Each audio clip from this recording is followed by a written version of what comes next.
What's the biggest secret you've been hiding from your partner?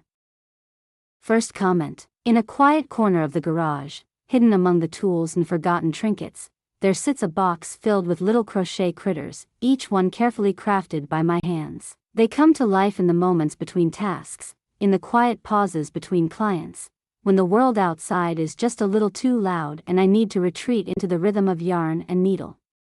Each stitch is a whisper of love, a soft, silent prayer for the person who will one day hold it in their hands. I told my fiancée, who spends her days bringing comfort to those at the end of their journey, that she can take any of these little creatures whenever someone at work might need a bit of cheer. No questions asked, I said with a smile, leaving it at that, as if it were nothing more than a simple offer. But what I didn't tell her is that every time I sit down to create, I'm thinking of those who might need a bit of extra warmth, a touch of softness in their day. The truth is, I make these little animals with purpose.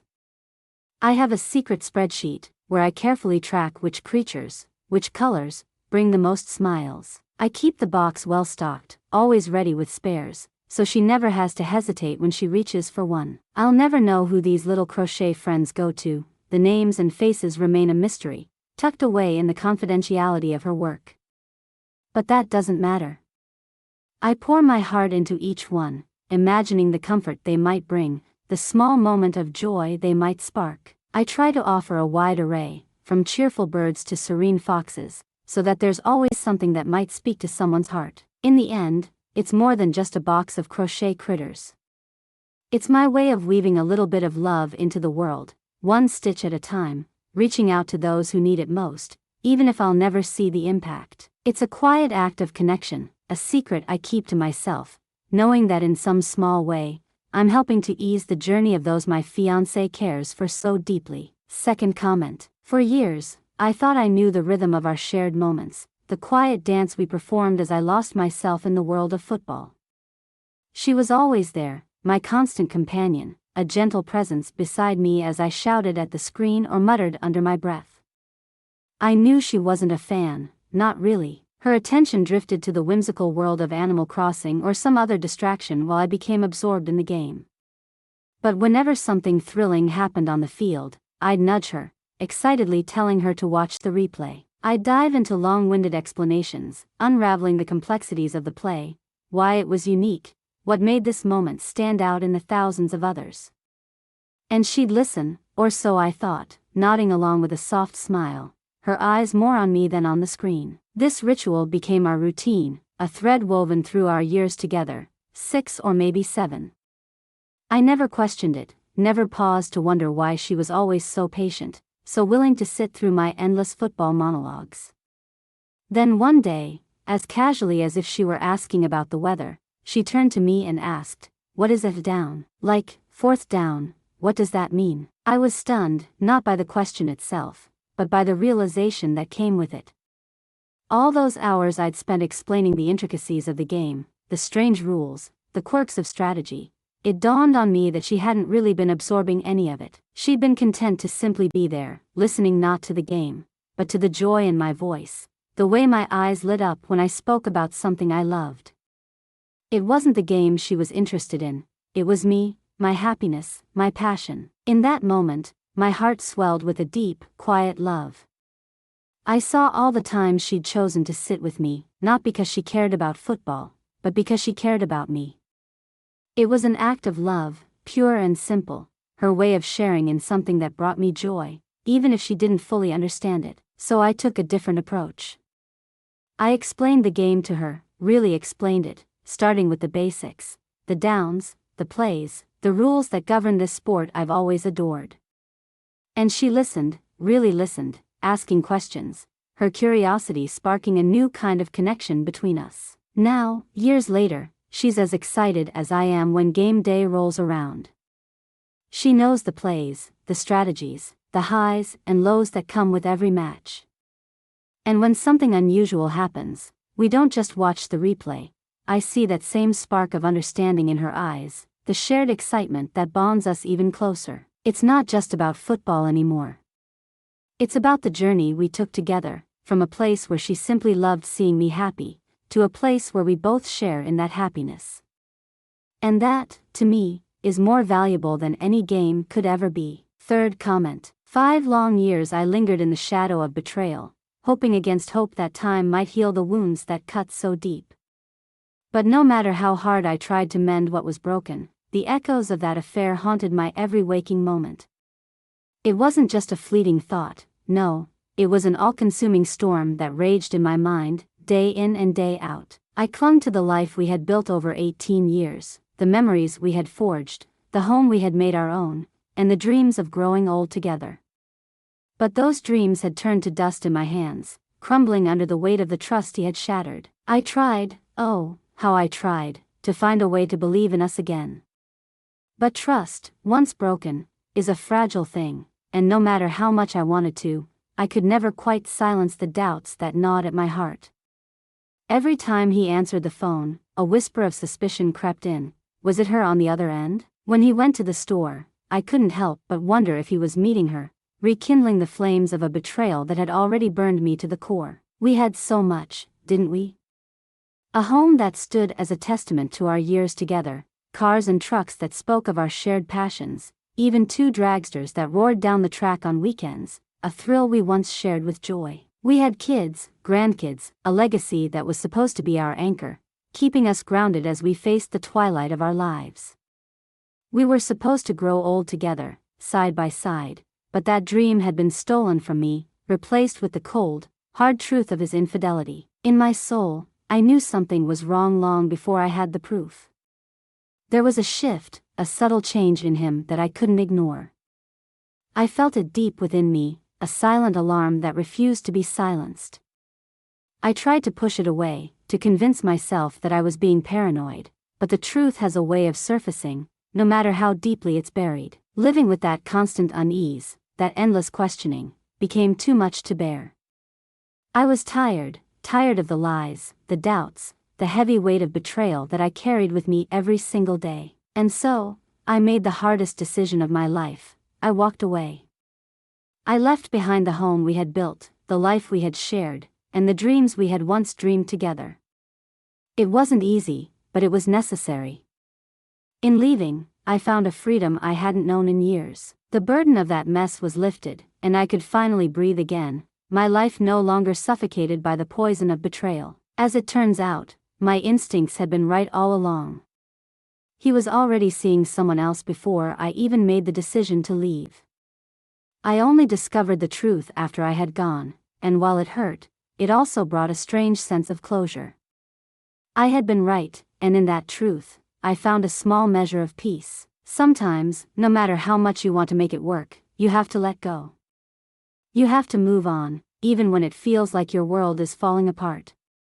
It's not easy, and it's not without pain, but in the end, it was the best decision I ever made. My life is easier now, free from the chains of a love that had turned toxic. I wish you luck, if you find yourself in a similar place.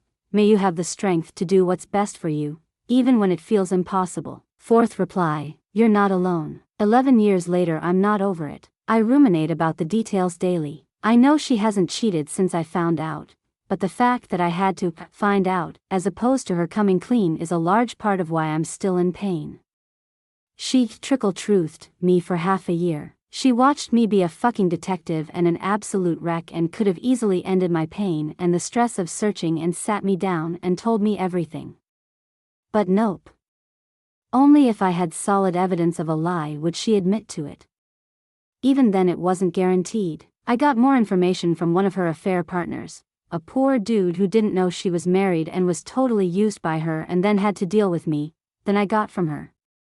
He saw my pain and had the humility to give me any information I needed in order to ease the suffering and cross-reference her story to verify truths. Even though it was awkward as fuck for him and I was asking very intimate details, he was honest without a thought. Honesty during the immediate aftermath may have prevented the pain and betrayal I'm feeling now.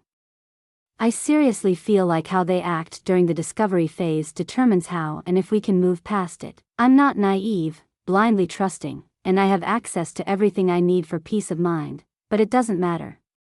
The damage was done. The details are too much.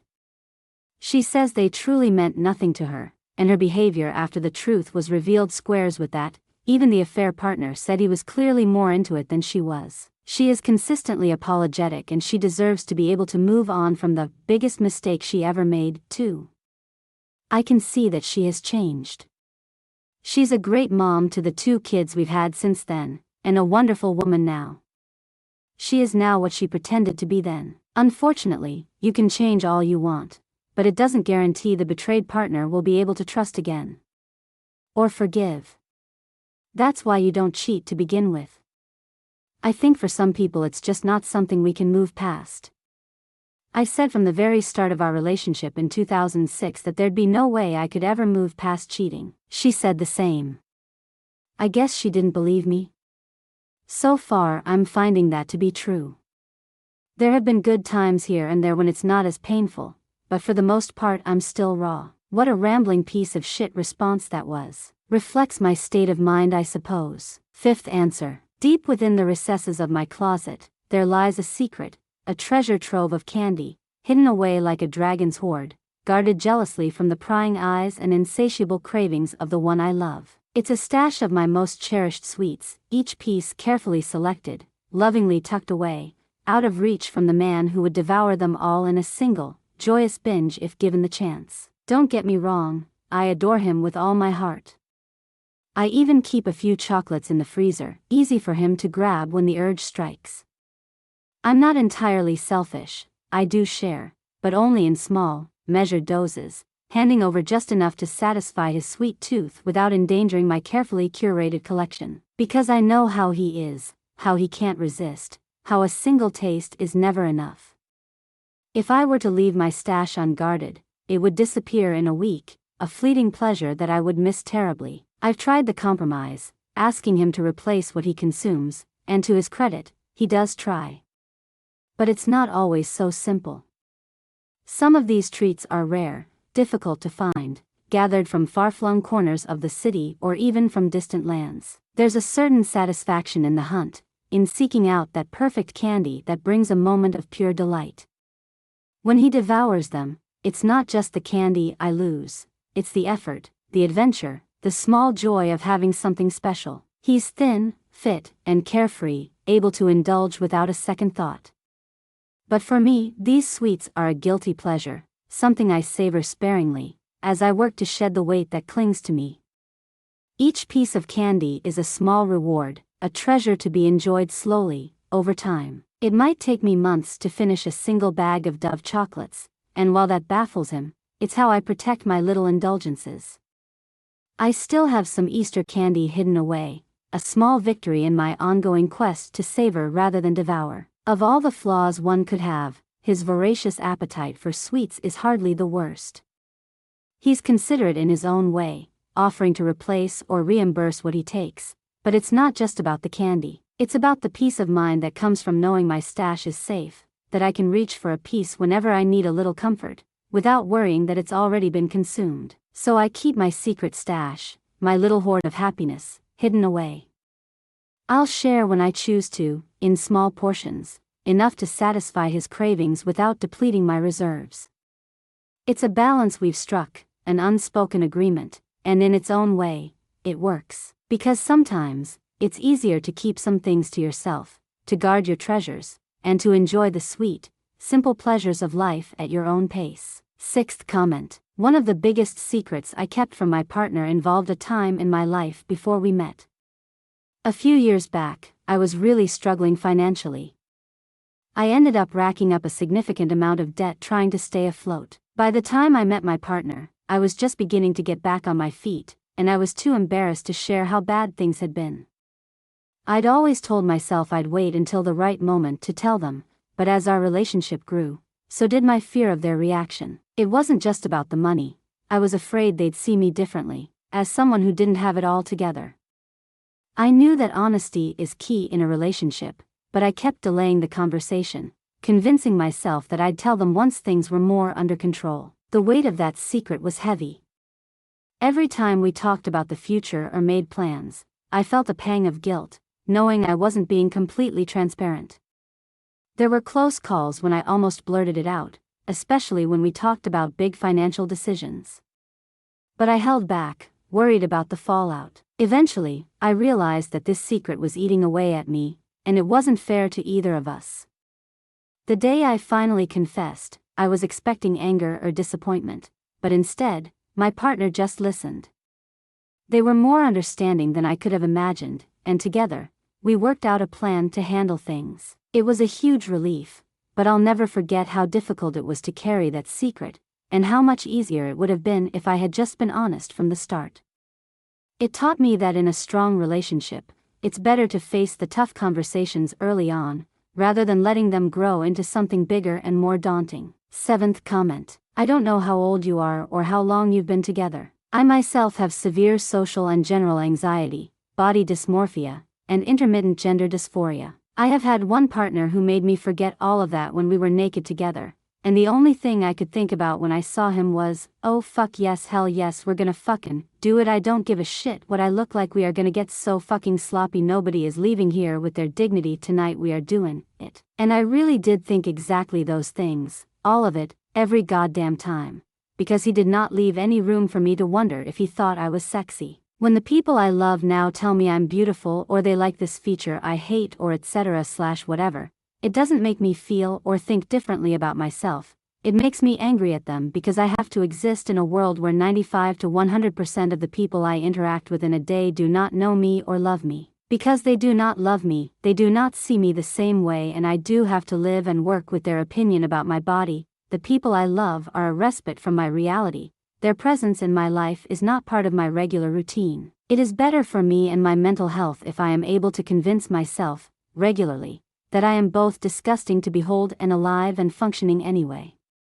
That how I look, and or how I think I look to others, has not destroyed me. I am perpetually single, but I am aware that I appeal to a particular crowd, and that crowd does not exist where I am currently, because of where I live, which is extremely rural. So all of this is to say that they may actually be insanely gorgeous and objectively so, but if they have dysmorphia or any of the mental health issues either inherent or acquired that make them perceive themselves and their flaws to be vastly different from what they are, it may not help them to object to their self-assessments or to deny the presence or existence of their flaws. It may be more helpful to slowly, tactfully, introduce them to the concept of your attraction to them being absolute, undeniable, and inclusive of their physical features across the entire spectrum of beautiful to weird and a little gross.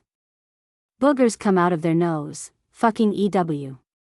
But damn, you love that nose. Sometimes the little hairs at the entrance to their nostrils get a little adventurous, and it's fucking hilarious and adorable somehow, like it highlights the grace of their movements in a way that makes it obviously not representative of them as a person, just them as a human, because human nose hairs sometimes do get a little long, and that's not a flaw, it's just an is, you know? I don't know what approach would work for them, but for me it was just the constant angling to be physically closer to me in almost every setting, the way he would talk about the different features of my face, the way he would cop a feel or a squeeze or a hand holding or a foot touching or a hand in my hair, the way he always complimented my outfits and my makeup and my intelligence, my wit, my kindness, my perception, my skills in various applications, my work ethic, my tenacity, you know? It was always a mix of physical and personal compliments and acknowledgments, and it did include parts of me that I believe are deeply flawed and, frankly, grotesque, because I cannot see otherwise. It was a long time ago, and we obviously did not work out. I have not dated anyone in a long time, several people after him, and one serious one. But there was quite a bit of violence in those later relationships, and never close to the level of peace or joy his presence brought me. But anyway, your partner may not need you to deny their flaws. They may need you to respond to their self-criticism in a way that works for them, even if it does not work for you, and if you have been with them for a long time, and y'all are a little older, it may be better to ask them what they are feeling about themselves when they are voicing these complaints, and what would be the best way for you to respond to them when they bring them up, not because it bothers you or irritates you or whatever, but because you love them and want to be there for them effectively when they are feeling insecure. At some point they may even be open to the idea that you see what they think are flaws and you don't think they are flaws. They are the waypoints on their face that you navigate by, the little things that are human, and call attention to their humanity and their beauty. Anyway, I'm on a writing tear today, I'm sorry. Have a good night. 8th comment. I'm so much less sexually experienced than everyone thinks. I have intense body dysmorphia and I had a really hard time being naked in front of people, and I dumped most of my boyfriends before I got comfortable enough in high school. Then in college people assumed I must have had sex pretty early and that I was really experienced. So I was caught in this bad feedback loop. I actually lost my virginity on vacation when I was 20, just to rip the band-aid off with a hot guy. The one guy I told kind of ghosted me, so while I never outright lied about it I just kept it vague and let people assume, but I was terrified they'd realize how inexperienced I was. I kind of feel bad about the amount of sex I turned down in high school and college. Anyway, the funny thing is that my husband is super experienced and seems happy enough, but I still feel weird about it and I'll never tell him. Thanks for watching. Leave a comment and follow for more stories.